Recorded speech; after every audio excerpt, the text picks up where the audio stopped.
Hello everyone, welcome to my YouTube channel. हम लोग एनक्लिक्स RN जो सॉन्डर्स का 9th एडिशन है उसकी स्टडी कर रहे थे।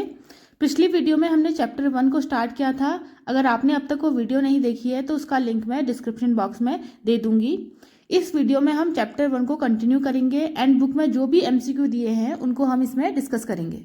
इस चैप्टर में ऐसा कुछ इंपॉर्टेंट तो नहीं है, लेकिन जो भी एमसीक्यू दिए हुए हैं वो बहुत इंपॉर्टेंट है क्योंकि वो हर एग्जाम में रिपीट होते हैं। हमने पिछली वीडियो में देखा था कि कॉग्निटिव एबिलिटी की हेल्प से हम कैसे एक क्वेश्चन को सॉल्व करते हैं। अब इस बुक में एक एग्जांपल दिया हुआ है जिसे अब हम सॉल्व करेंगे। जो क्वेश्चन है वो है the nurse notes blanching, coolness and oedema at the peripheral intravenous site. On the basis of these finding the nurse would implement which action first. एक नर्स है, वो एक आईवी लाइन को नोट कर रही है, तो उसमें ब्लैंचिंग मतलब वो जो साइट है वो पेल है और कूल है और उसमें एडिमा प्रेजेंट है। तो जो सबसे पहला नर्सिंग एक्शन क्या होगा, क्या इंप्लीमेंट करेगी इसको, इस सिचुएशन को मैनेज करने के लिए? Option A remove the IV line, वहां पर से आईवी लाइन को हटा देगी। Option B apply a warm compress, वहां पर वार्म कंप्रेस अप्लाई करेगी। ऑप्शन सी है check for the blood return, मतलब जो एरिया है उसमें ब्लड रिटर्न सर्कुलेशन है या नहीं है उसको चेक करेगी। Option D measure the area of infiltration, कितने एरिया में इन्फिल्ट्रेशन हो चुका है उसको मेजर करेगी। अब इस क्वेश्चन को किस तरीके से सॉल्व करना है, सबसे पहले जो क्वेश्चन में डेटा दिया है उस पर फोकस करना है, उसको एनालाइज करना है। इससे आपको क्या पता चला, जो क्लाइंट है वो एक्सपीरियंस कर रहा है इनफिल्ट्रेशन। इसके बाद आपको देखना है कि इनफिल्ट्रेशन की वजह से क्या क्या हार्मफुल इफेक्ट हो सकते हैं। जैसे इनफिल्ट्रेशन की वजह से क्या होगा, सराउंडिंग टिश्यू डैमेज होगी। उसके बाद आपको पता है तो सबसे पहले एक्शन क्या लोगे, आप आईवी लाइन को रिमूव कर दोगे। उसके बाद हम फर्दर एक्शन ले सकते हैं। जैसे इन्फिल्ट्रेशन के टाइम पे कौन सी मेडिकेशन चल रही थी आईवी लाइन से, जैसे उसको एस्पिरेट करना हो, उस इंजेक्शन का एंटीडोट देना हो, वार्म या कूल कंप्रेशन करने हो, एक्सट्रीमिटी को एलिवेट करना हो। आईवी लाइन रिमूव करने के बाद ही हम ये दूसरे एक्शन के बारे में सोचेंगे। तो इस क्वेश्चन का करेक्ट आंसर है option A, remove IV line. Next हम इस टाइप के क्वेश्चन देखेंगे जो क्लाइंट नीड पे बेस होते हैं। इसकी मेनली 4 कैटेगरीज हैं। जो सबसे पहला है वो safe and effective care environment. इसकी भी 2 सब कैटेगरीज हैं। जो पहली है वो है मैनेजमेंट ऑफ केयर। अब हम मैनेजमेंट ऑफ केयर से रिलेटेड क्वेश्चन देखेंगे। क्वेश्चन है the nurse has received the client assignment for the day, which client would the nurse assess first. एक दिन के लिए जो नर्स को कुछ पेशेंट, कुछ क्लाइंट असाइन है, उन क्लाइंट्स में से सबसे पहले नर्स किसको असेस करेगी? Option A the client who has a nasogastric tube attached to intermittent suction. एक क्लाइंट है जिसे नेजोगैस्ट्रिक ट्यूब लगी है और वो इंटरमिटेंट सक्शन से कनेक्टेड है। Option B the client who need to receive subcutaneous insulin before breakfast. ऐसा पेशेंट जिसे सबक्यूटेनियस इंसुलिन की डोज लगनी है ब्रेकफास्ट से पहले। Option C the client who is 2 day post operative and is complaining of incisional pain. एक client है, उसका ऑपरेशन हुए 2 दिन हुए हैं और जहां पर उसका कट लगा हुआ है वहां पर उसे पेन हो रहा है। Option 4 the client who has a blood glucose level of 50 mg per dl and complains of blurred vision. एक पेशेंट जिसका शुगर लेवल चेक करा तो 50 mg per dl है और वो कंप्लेन कर रहा है कि उसे ब्लड विजन है, मतलब धुंधला दिख रहा है। इस क्वेश्चन में हमें पेशेंट केयर को मैनेज करना है। मैनेजमेंट का मतलब यही होता है कि काम को मैनेज करना, कि कौन सा पहले करना है उसे लिस्ट वाइज रखना। तो मैं तो इस क्वेश्चन को इस तरीके से सॉल्व करती हूँ कि जैसे आप हॉस्पिटल सेटिंग में हो और आपके सामने 4 पेशेंट हैं, तो इन सिचुएशन में से आप किसको सबसे ज्यादा प्रायोरिटी दोगे? इस बुक के अकॉर्डिंग हमें क्या करना है कि सबसे पहले नीड को आइडेंटिफाई करना है, फिर डिसीजन लेना है कि कौन सी नीड सबसे ज्यादा अर्जेंट है। इन ऑप्शंस में से जो 4th ऑप्शन है उसमें blood glucose level 50 mg per dl है, मतलब जो ये सिचुएशन, ये हाइपोग्लाइसीमिया की कंडीशन है और हमें सबसे पहले उसी को ट्रीट करना पड़ेगा क्योंकि उसके फर्दर कॉम्प्लिकेशन बहुत ज़्यादा है। तो इसका करेक्ट आंसर है option 4। Safe and effective care environment की जो नेक्स्ट कैटेगरी है वो है सेफ्टी एंड इन्फेक्शन कंट्रोल। अब जो नेक्स्ट क्वेश्चन है वो इसी से रिलेटेड है। क्वेश्चन है the nurse prepares to care for a client on contact precaution who has a hospital acquired infection caused by methicillin resistant staphylococcus aureus MRSA. The client has an abdominal wound that requires irrigation and has a tracheostomy attached to a mechanical ventilator which require frequent suctioning. The nurse would assemble which necessary protective item before entering the client's room?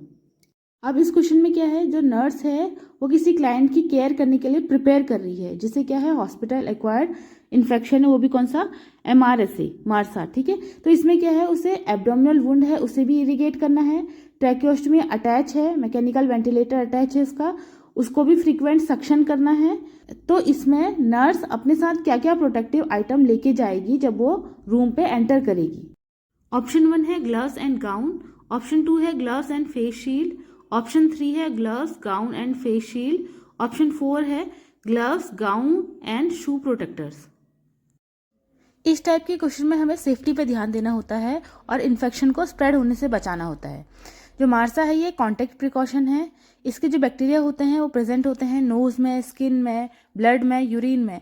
तो जो spread होता है ये physical contact से spread होता है, directly भी, skin to skin भी, और ये कॉन्टामिनेटेड ऑब्जेक्ट से भी के कॉन्टैक्ट में आने से भी स्प्रेड हो सकता है, जैसे टावल, रेजर। और ये एयर से भी स्प्रेड हो सकता है, जब मार्सा निमोनिया है किसी पेशेंट को, अगर वो कफ करेगा तब भी ये स्प्रेड हो सकता है। ये हेल्थ केयर वर्कर कंटेमिनेट हो सकता है अगर वो किसी पेशेंट की केयर कर रहा है, उसके डायरेक्ट कांटेक्ट में आ जाए या इनडायरेक्ट कांटेक्ट में अगर वो आ जाए तब भी हेल्थ केयर वर्कर कंटेमिनेट हो सकता है, उससे इन्फेक्शन हो सकता है। अगर आपको मार्सा पे सेपरेट क्लास चाहिए तो कमेंट करना।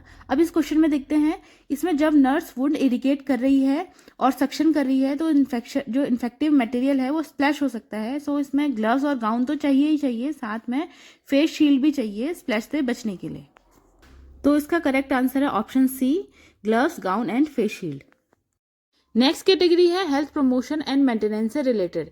इसमें मेनली ग्रोथ एंड डेवलपमेंट से रिलेटेड क्वेश्चन आते हैं, और साथ में जिसमें हेल्थ प्रॉब्लम को रिकॉग्नाइज करना हो, हेल्थ प्रॉब्लम को प्रिवेंट करना हो, साथ में हेल्थ प्रैक्टिस डेवलप करनी हो, उस टाइप के क्वेश्चन भी आते हैं। अब हम देखेंगे इससे रिलेटेड क्वेश्चन।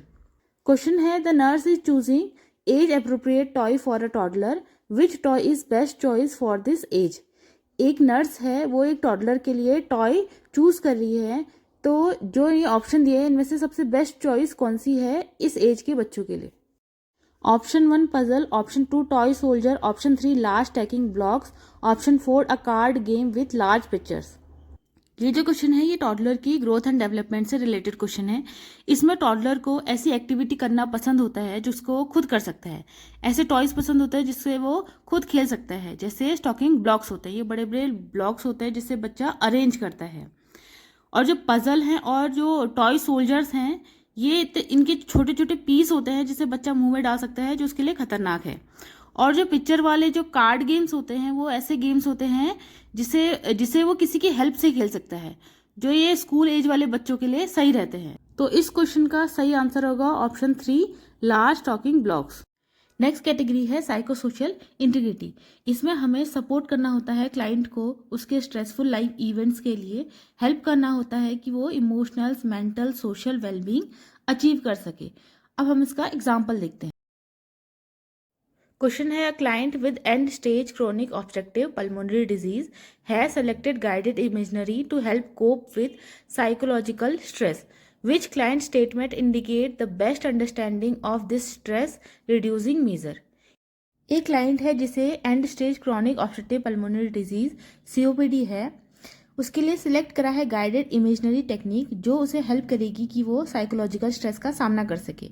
इन स्टेटमेंट में से कौन सा स्टेटमेंट बताता है कि इस स्ट्रेस को कम करने वाली टेक्निक को वो अच्छी तरह समझ गया है। Option 1, this will help only if I play music at the same time, ये तभी मुझे हेल्प करेगा जब मैं उसी समय म्यूजिक सुन रहा हूँगा। Option 2, this will work for me if I am alone in a quiet area, ये तब मेरे लिए काम करेगा जब मैं एक शांत जगह में अकेला हूँगा।